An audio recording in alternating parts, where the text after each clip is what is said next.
बोले श्री ऋषभदेव भगवान की। श्री आत्म फूल रतन गुरुवे नमः। श्री आत्म फूल रतन गुरुवे नमः। श्री आत्म फूल रतन गुरुवे नमः। परम श्रद्धा परम आराध्या परम पूजनीय तपाचार्य परमात्म स्वरूपा गुरनी मैया के पावन पुनीत चरणारविंदों में हृदय की अनंत अनंत आस्था के साथ अनंत अनंत वंदन समर्पित हूँ। आत्म दरबार में आई भव्य आत्माओं का हृदय से भरा अभिनंदन।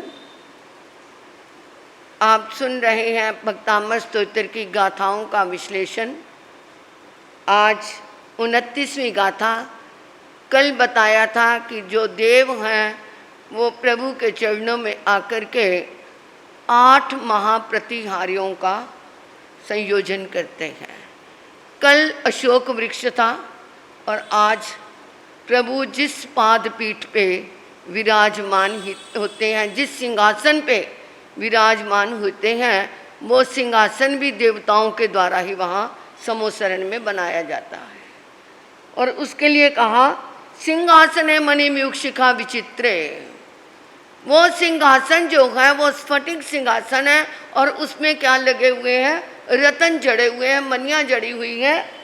तो वो जब प्रभु वहाँ पर विराजमान है तो वो चारों तरफ जो मनियाँ जड़ी हुई हैं वो मणिमयुक्त सिंहासन के मणिमयुक्त मणियाँ जो लगी हैं उनकी क्या है, किरणें, क्योंकि प्रभु उस पर विराजमान हो गए। प्रभु का शरीर सौंदर्यमय है तो उसका प्रतिबिंब उस पर पड़ रहा है, तो जिसके कारण वो मणियों की किरणें और भी चमकदार होकर के वो और क्या है, शिखा विचित्र तरह तरह की किरणें बाहर ऐसे बिखर रही हैं कि जैसे पता नहीं क्या सौंदर्य बिखर रहा है, क्या कितने तरह के चित्र विचित्र बने हुए हैं।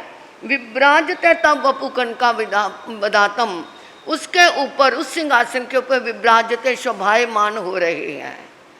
तब वपु आपका शरीर, प्रभु आपका शरीर उस सिंहासन के ऊपर शोभायमान हो रहा है। कैसा, कनकावदातम, जैसे स्वर्ण की आभा बिखरती हो, स्वर्णमय शरीर, वहाँ पर चारों तरफ सोने जैसी कांति फैली हुई है।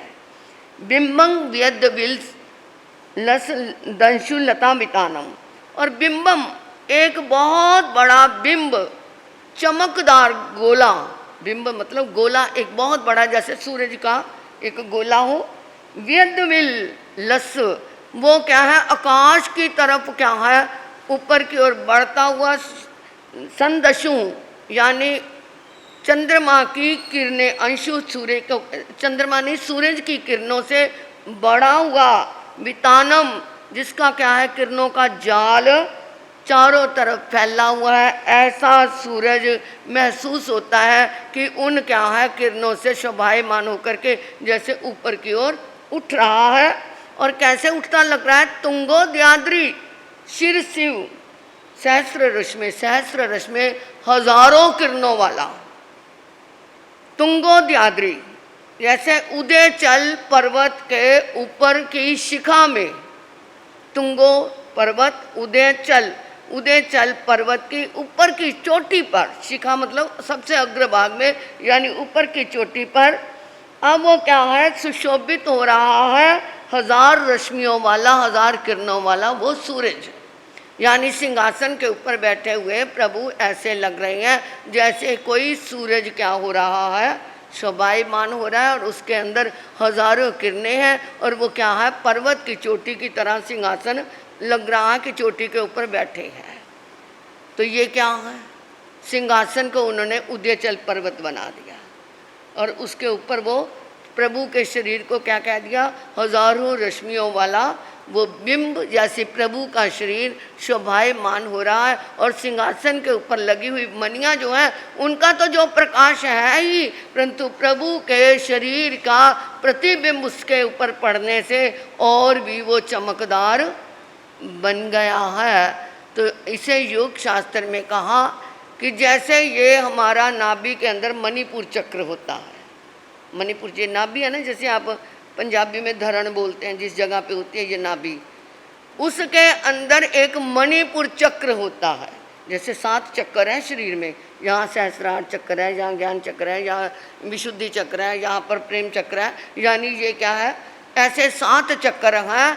तो ये मणिपुर चक्र जो है वो नाभि के अंदर है, और उसके नाभि के मणिपुर चक्र के ऊपर ये प्रभु की प्रार्थना जो है वो मणिपुर चक्र एक सिंहासन की तरह आप कल्पना करो कि मेरी नाभि के अंदर एक क्या है, मणिपुर जो चक्र है वो सिंहासन है, और उसके ऊपर मैंने अपना प्रार्थना के रूप में अपने प्रभु को क्या कर लिया है, विराजमान कर लिया है। और यहाँ हमारी प्रार्थना के भाव सारे इकट्ठे वहाँ पे हो गए, तो वहाँ से वो जितनी क्या है भावनाओं की किरणें, हजारों रश्मियाँ हैं ना, तो हमारी ये प्रार्थना से जो भावों की रश्मियाँ हैं, जो हमारे अंदर विचार उठते हैं, अगर शुद्ध विचार उठते हैं तो भी वो ऊपर तक जाएंगे, अगर क्या है उल्टे विचार उठते हैं तो भी वो हमारे ऊपर तक जाएंगे।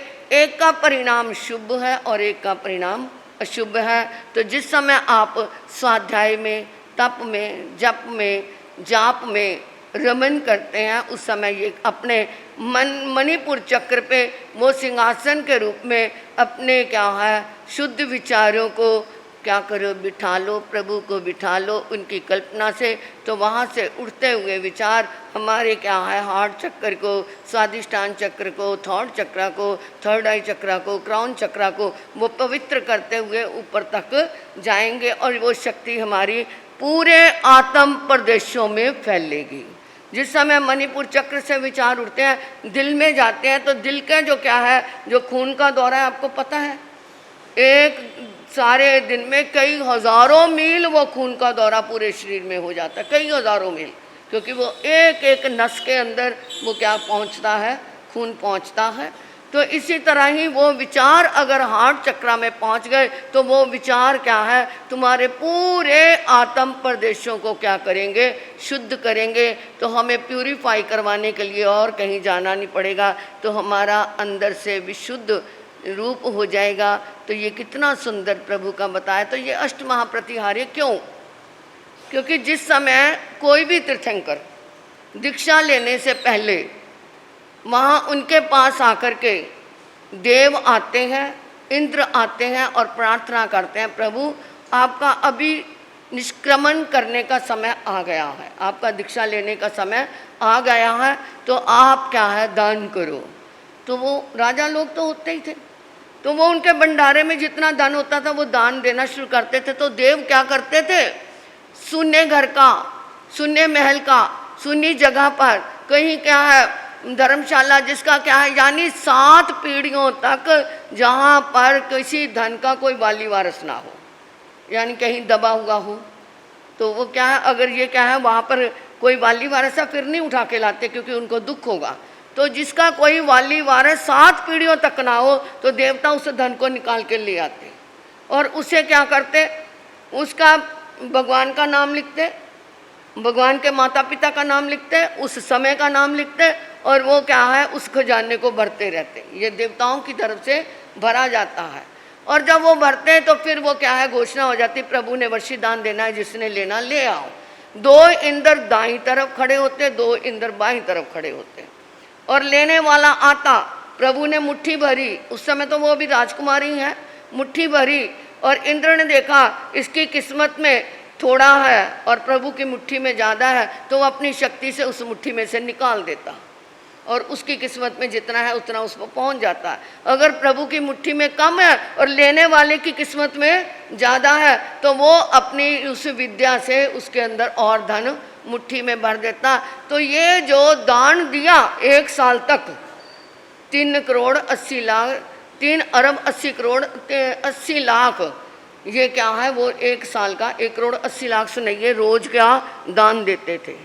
तो इस तरह ये प्रभु का क्या है, जो वर्षी दान दिया तो पुण्य का बंध तो हुआ, चाहे उन्होंने निष्पक्ष दृष्टि से दिया, उनको किसी से राग नहीं, किसी से प्रेम नहीं, जो आया सो दे दिया।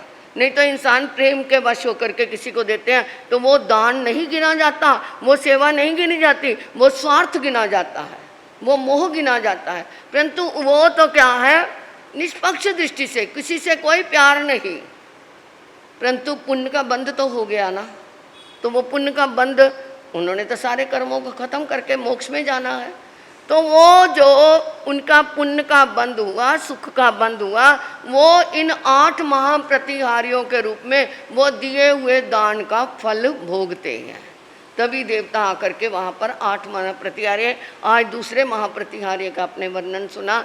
तो ये जो उस समय का दिए हुए दान का फल, ये 8 महाप्रतिहारियों के रूप में हमारा भोगा जाता है। नमो सिद्धानंग, नमो आयरियानंग, नमो वजानंग, नमो लोय सावनंग, चैता बारं वासन चकवट्टी मेहडियो, संति संति करे लोय पत्तो गए मनुत्रंग, श्री चतारी मंगलम, अरिहंता मंगलम, सिद्धा मंगलम, साहू मंगलम, केवलिप नत्तो धम्मो मंगलम, चेतारी लघुत्मा, अरिहंता लघुत्मा, सिद्धा लघुत्मा, साहू लघुत्मा, केवलिप नत्तो धम्मो लघुत्मा, चेतारी शरणम पव्यामि, अरिहंते शरणम पव्यामि, सिद्धे शरणम पव्यामि, साहू शरणम पव्यामि, केवलिप नत्तो धम्मो शरणम पव्यामि, अरिहंता जी का शरणा, सिद्धा जी का शरणा, साधु जी का शरणा, केवली प्रप्यादे धर्म का शरणा। ये 4 शरणें दुख करने और शरणानी कोई जो भाव प्राणी करे आराधन।